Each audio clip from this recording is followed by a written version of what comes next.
영국이 유럽 연합을 떠나느냐 남느냐를 결정할 브렉시트 국민투표가 곧 종료됩니다. 이 투표 막바지까지도 결과를 장담하기 어려운 초박빙의 접전이 펼쳐지면서 국제사회도 긴장감 속에 지켜보고 있습니다. 브렉시트 결과가 영국에 미칠 파장과 더불어서 우리나라를 비롯해서 세계 경제에는 어떤 영향을 줄지 분석해보는 시간 갖겠습니다. 박성호 YTN 보도국 선임 기자 나와 있습니다. 안녕하십니까? 네.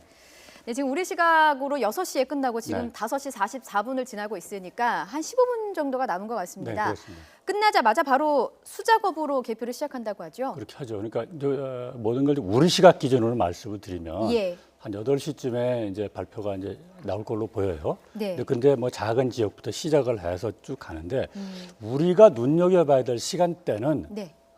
오전 한 11시 반 때쯤일 것 같아요. 요때쯤이면 왜냐하면 윤곽이 이때 드러나요. 생각 보면 윤곽이 드러난다 한 50% 절반 정도가 개표가 될 것으로 좀 예상이 되고 있거든요. 예. 예. 다만 그 표 차이가 심하면 반 정도 개표해도 그 상황을 알 수가 있겠죠.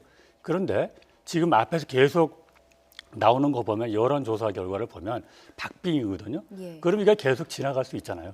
그래서 정리를 하면 우리 시각으로 오전 11시 반쯤에 50% 정도가 개표가 되는데 그때 투표율이라든지 그걸 봐서 어떤 큰 윤곽이 나올 수도 있고 초박빙이면 시간이 계속 지체가 되는데 네. 그래도 최종 결과는 우리 시각으로 오후 3시에 최종 결과가 발표가 됩니다. 그렇군요. 이제 투표 마감이 얼마 남지 않았기 때문에 과연 여론의 향방이 어디를 향하느냐가 지금 초미의 관심 아니겠습니까? 우리나라의 경우에는 이제 투표 마감을 앞두고 있으면은 출구조사에 관심이 쏠리는데 영국 같은 경우에는 이번에 출구조사를 따로 하지 않았다고 하죠. 네, 이번에는 출구조사는 하지 않고요. 예. 다만 지금 예상되는 거는 이제 민간 기관들이 여론조사 기관들이라든지 또 금융사라든지 이런 데서 네. 보면 그 사람들한테 와서 설문조사를 해요. 예. 조사 당일에 합니다. 해서 그거를 나중에 이제 여론조사 발표를 하는 것으로 지금 그러니까 조금 있으면 예. 나올 것으로 예상이 되고 있는데 예. 그거는 공식 출구 조사는 아닙니다. 아니고. 그래서 거기서 상당히 오차도 있겠죠. 그래서 아마 어떤 트렌드를 보는 데는 중요한 참고가 될 것 같습니다. 트렌드를 말씀하시니까 말씀을 드리는데요. 저희 뉴스에도 나갔지만 투표 당일에 이뤄졌던 여론조사에서 2개가 이루어졌는데 2개가 다 모두 잔류 여론이 좀 우세한 것으로 나타났죠. 이렇게 돼 있죠. 그 투표 당일에 여론조사가 발표가 된 겁니다. 예. 그러니까 투표 하루 전에 여론조사를 한 거죠. 예. 그래서 이제 23일 투표 당일에 발표가 된 건데 아하. 거기에 보면 잔류 쪽이 좀 더 우세한 거로 나와 있어요. 예. 지금 보면 잔류냐 탈퇴냐 하는 것을 두고 처음에는 잔류가 우세했다가 그다음에 탈퇴가 잔류를 따라잡아서 약간 초과했다가 예. 지난 16일에 조 칵스 의원 사망 이후에는 또 잔류 쪽이 득세를 했다가 어제는 또 엊그제는 또 탈퇴가 약간 앞섰어요. 네. 다만 가장 최종적인 그 여론조사 결과를 특징은 뭐냐면 그 차이가 작게는 4% 포인트, 많게는 10% 포인트 정도까지 잔류 쪽으로 더 무게가 기울었다. 예. 이렇게 평가할 수 있습니다. 그렇군요. 네, 그럼 좀 더 원론적인 질문 한번 드려보죠. 우리가 1993년 이후에 23년 만에 EU 탈퇴 여부를 묻는 국민투표가 영국에서 벌어지고 있는데요. EU를 탈퇴한다, 브렉시트, EU에 잔류한다, 브리메인 두 가지 의견이 팽팽하게 대립하는 이유가 뭔가요? 우선 이렇게 되죠. 이게 세대별로 보면요. 주로 이제 나이가 좀 드신 분들, 예. 55세 이상이라든지 예. 또는 고소득자들은 EU에서 벗어나기를 원합니다. 왜냐? 우선 가장 큰 게 뭐 여러 가지 이유가 있지만 예. 자기네 연금이라든지 또는 의료라든지 특히 이민자들 때문에 미영국의 복지가 자기들이 받을 수 있는 복지가 상당히 훼손이 된다 예. 하는 이유가 우선 가장 크게 나오고 있고요. 예. 역으로 젊은 층에서는 EU 상태로 머물러야 국가 간에 자유스럽게 노동 좀 이동도 할 수 있고 그래서 아무래도 일자리 기회가 더 많을 것이다. 라기 때문에 젊은 층은 남기를 원하는 거고 예. 또 보수층, 나이 든 사람 층은 노년층들은 좀 더 빠져나가기를 원하는 게 바로 그 두 가지 이유입니다.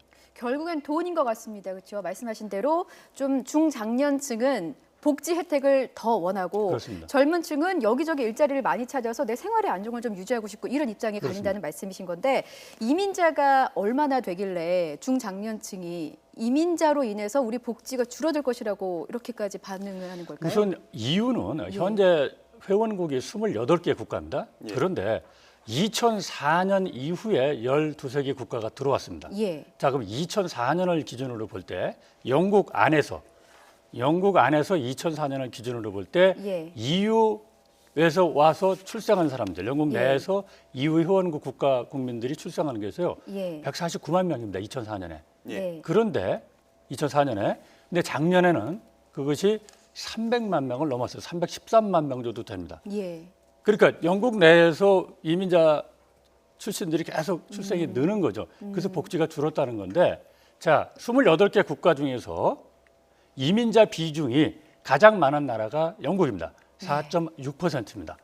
독일이라든지 이런 나라들이 4%가 넘어가긴 합니다만 영국이 가장 많아요. 예. 그래서 특히 이민자 문제로 가장 걱정을 많이 하는 나름대로는 고민하는 건 나라가 영국이다. 이런 사정이 있습니다. 그런데 이민자가 많게 되면 결국에는 젊은 층, 일을 할 수 있는 젊은 층의 일자리도 뺏기는 거 아니겠습니까? 그런 측면들이 있죠. 예. 그래서 지금 그러나 영국 젊은이들은 이민자 젊은층이 앗아가는 것보다는 생계인 조약을 비롯해서 자유스럽게 일자리를 얻을 수 있고 예. 차별이 없이 어. 그런 걸 더 원하는 거죠. 조금 더 넓은 시장에서 일자리를 찾고 그렇습니다. 싶다. 이민자에게 일자리를 영국 내에서 빼앗긴다 하더라도 그런 입장이군요. 예, 뭐 이민자 문제도 가장 크지만 그만큼 분담금 문제도 가장 큰 이유가 된다고 한다면서요. 그렇죠. 그러니까 28개 국가는 이제 분담금을 내는데 예. 분담금이 영국이 3위 또는 4위입니다. 예. 그 기준에 따라 뭐 약간 다른데 예. 이렇게 되겠죠. 내가 돈을 내는 만큼 대접을 받고 싶은데 영국에서는 그렇지 않다는 의견이 그런 심정이 많아요. 예. 그러니까 예컨대 EU 내에서 유로화를 쓰는 나라가 또 19개 국가가 있는데 예. 그 사람들의 의결권이라든지 그 비중은 65%가 넘어가요. 근데 영국은 잘해야 9%대입니다. 예. 그러니까 분담금은 3위 또는 4위 기준으로 내는데 자기들이 받는 건 대접은 덜 받는다 예. 하는 게 또 있고요. 또 하나 중요한 게 있습니다. 지금 EU 안에 묶여 있게 되면은요. 안에 있게 묶여 되면 EU에서 정한 법이 영국 법보다 더 위입니다. 예. 그 얘기는 경제 정책이라든지 무슨 통화 정책, 재정 정책을 쓸 때 제한을 상당히 받을 수 있다는 겁니다. 물론 유로존 국가보다는 영국은 약간 떨어져 있긴 하지만 예. 그럼에도 불구하고 우리가 주권을 제대로 행사 못한다라는 게 영국의 주장입니다. 특히 그게 브렉시트 예. 탈퇴론, 그러니까 브렉시트를 주장하는 탈퇴론을 주장하는 사람들의 주된 논리입니다. 탈퇴론 쪽의 입장을 조금 더 살펴보면 유럽연합 내에서 독일과 프랑스에 조금 밀려서 자존심 문제 때문에라도 영국의 그 옛날에 어떤 대영 제국의 영광을 좀 되찾고 싶은 여론도 좀 있다면서요. 거기가 원래 영국이야. 예. 섬나라와 또 이 대륙 국가 간의 그 갈등이라는 것은 예. 그거는 뭐 이미 14세기 때에도 100년 전도 있었고 예. 그게 수없이 이어져 오지만 현재 상태를 보면 유럽연합을 주도하고 유럽 통합을 주도하는 세력이 독일과 프랑스잖아요. 예. 그 독일과 프랑스가 주도하는데 좀 끌려가기 싫다. 그래서 지금 영국이 좀 빠져나가겠다 하는 측면이 있는데 예. 예. 원래 이 지금의 유럽연합이 탄생하게 된 배경 중에 하나가 1957년에 유럽 경제공동체 그때인데 그때도요. 예. 프랑스가 주도가 돼서 했는데 예. 영국한테 참여해달라고 요청을 했어요. 근데 그때 거절했습니다. 그때 나는 뭐 미국이 더 중요하고 영국 스스로 뭐 살아갈 수도 있고 이런 생각이 많아서 이제 안 했는데 결국 73년에 들어가거든요. 예. 그래서 73년에 들어간 다음에 지금 그때도요. 73년에 들어가는데 2년 뒤에 무슨 일이 벌어지냐면 이거 계속 있어야 되느냐 나가야 되느냐라고 투표를 합니다. 예. 그래서 남아 있도록 했죠. 그 뒤로 지금 계속되는 문제죠. 예, 탈퇴 입장을 조금만 더 살펴보도록 하겠습니다. EU 탈퇴를 반대하는 사람들 입장에서는 영국에서 경제적인 충격도 있지 않을까라는 우려를 하는데요. 거기에 그러니까- 대해서는 어떻게 예. 생각하십니까? 영국에 남아 있고 싶다. EU에 예. 남아 있고 싶다는 예. 의견. 왜 어떻습니까? 남아 있어야 되느냐? 예. 예. 나가게 되면 예. 그 경제가 큰 충격이다. 우선 자기네 파운드화 가치가 아주 폭락을 할 거다. 저 조지 소로스 같은 사람들은 뭐 15%, 예. 일부 전문가들은 뭐 25%까지 20%까지 간다, 아주 폭락을 한다. 이게 자기네 화폐 가치가 떨어지게 되면은 예. 여러 가지로 이제 문제가 생기는 거죠. 물론 수출업자들은 조금 도움받을 수 있을지 몰라도 외국에서 들어오는 투자금도 안 들어올 거고요. 돈이 빠져나갈 거고요. 이제 금융적으로만 봐도 그렇고요. 또 EU와 영국 간의 이 무역이 영국 입장에서 보면은 한 50% 절반 정도로 수출 수입을 해요. 하는데 그것이 상당히 지장을 받죠. 왜냐하면 떨어지게 되면 둘 EU와 영국 간에 맺고 있던 어떤 그 관세 혜택이 무관세라 이게 없어지니까 예. 그 점에서 상당히 지장을 받기 때문에 결국은 영국의 국내 총생산이 아마 대충 1년에 1%포인트 정도는 떨어질 것이다 라는 분석들이 많이 있습니다. 그 금융시장을 말씀하셨는데 런던은 또 세계 금융시장의 중심 아니겠습니까? 그러면 금융시장의 중심축이 런던을 벗어날 가능성도 있다고 봐야 되겠네요. 있죠. 왜냐하면 당장 뭐 아니겠지만 자 예. 보세요. 일단은 유럽 연합 내에서 외환 거래가 이루어지는데 예. 거기에 78% 정도가 런던에서 이루어집니다. 그럼 그만큼 중요한 거죠. 예. 그리고 또 우리나라와 연결시켜 보면 이런 게 있습니다. 우리나라가 어떤 유럽에 투자를 한다고 할 때 보면 예. 영국의 금융 중심지이기 때문에 그쪽을 통해서 들어가는 게 많습니다. 네. 그래서 그런 것도 지장을 받을 수가 있겠죠. 그러니까 영국의 입장에서는 국제 금융 중심지 중에 하나로서 위치를 잃어버리게 되는 그런 악영향을 받을 수가 있는 거고 예. 또 외국인 투자자가 빠지는 거 들어가는 거 줄고 이런 효과가 있겠죠. 예. 뭐 유럽 내 국가뿐 아니라 지금 세계 경제가 다 모두들 주목을 하고 있는데요. 우리나라에는 어떤 영향을 미칠까요? 우리나라는 이렇게 볼 수 있습니다. 우선 금융 쪽에 영향이 있을 거고 예. 네. 또는 수출이나 무역이나 이렇게 해서 실물 쪽에 영향이 있겠죠. 금융 쪽은 우선 주식 시장을 잠깐 보면은 예. 만일 빠져 나갔다. 나가게 되면 자 파운드는 폭락을 할 것으로 예상을 하고 있죠. 예. 파운드가 내려가면 미국 달러화 가치가 올라가게 되죠. 상대적으로. 그렇죠. 미국 달러가 올라가게 되면 우리나라 원화 가치는 떨어지게 됩니다. 예. 우리나라 원화 가치가 떨어지게 되면 무슨 현상이 벌어지냐면 외국계 자금 여기에 들어와 있던 외국계 자금이 빠져나갈 수가 있습니다. 현재 우리나라 상장 주식 가운데 외국인 가운데 영국이 차지하는 비중이 8.4%고 돈으로 따지면 36조 원 정도 되는데 영국계 자금이 예. 그것이 뭐 어느 정도인지 모르지만 빠져나갈 우려가 있겠죠. 예. 그러면 영국만 빠져나갑니까? 우리가 만일 원화 가치가 떨어져가지고 원달러 환율의 숫자가 계속 올라간다면 이게 다른 투자 자금도 빠져나갈 우려가 있고요. 예. 실물 쪽에서는 수출 쪽에서도 지장을 받을 수가 있습니다. 물론 영국으로 가는 수출은 영국이 우리나라 전체 수출 중에서 차지하는 비중은 1.4% 정도밖에 안 돼요. 안 되지만 그것으로 가는 것이 영향을 받게 되고요. 예. 또 EU도 동반 침체를 하게 되면 EU는 우리나라 수출 비중의 9%를 차지하니까 예. 거기서 지장을 받을 수가 있습니다. 네, 하나만 더 여쭤보겠습니다. 그 환율 문제를 말씀하셨는데 만약에 영국이 브렉시트에 찬성을 해서 유럽연합을 빠져나가게 되면 당장 우리나라 증시 같은 경우는 대외 불확실성에 굉장히 큰 영향을 받는 나라 아니겠습니까? 네.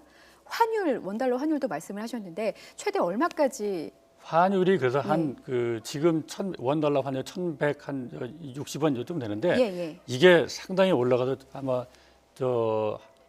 50원 정도 예. 이 변동 폭이 50원 정도로 상당히 크게 될 거다. 예. 이렇게 이제 보고 있거든요. 예. 근데 환율을 최근에 보니까 아마 잔류 쪽으로 우세가 되면서 예. 지난 한 4일 정도 보니까 한 22원 정도 또 내려왔어요.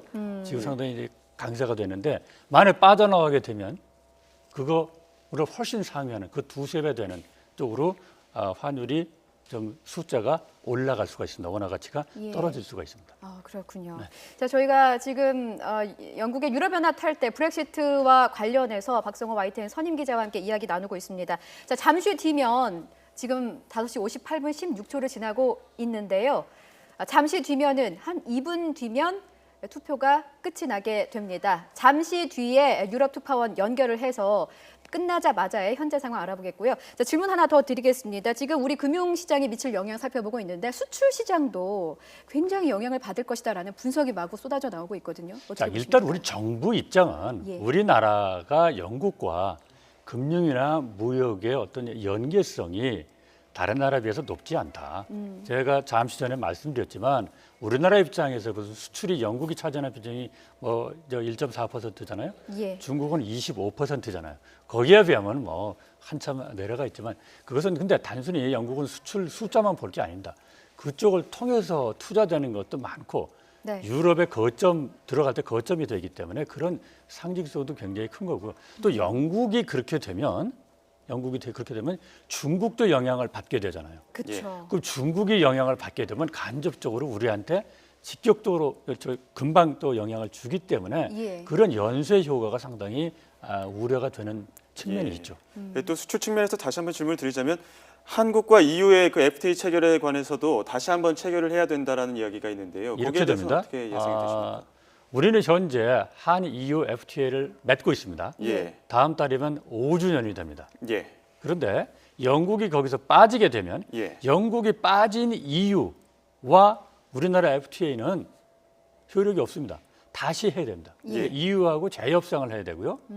그럼 영국이 빠져나가게 되면 영국과 우리나라는 예. 반드시 FTA를 해야 될 뭐 의무는 없어요. 예. 그런데 아마도 하려고 합니다. 왜냐하면 영국이 EU 체제에 들어가 있을 때 우리나라가 영국으로 자동차라든지 이런 거 수출할 때 무관세로 들어가던 혜택이 없어지기 때문에 예. 영국과의 FTA가 우리가 필요할 경우 또 저쪽이 요청할 경우에 다시 맺어야 되는 번거로움이 생기는 겁니다. 그렇군요.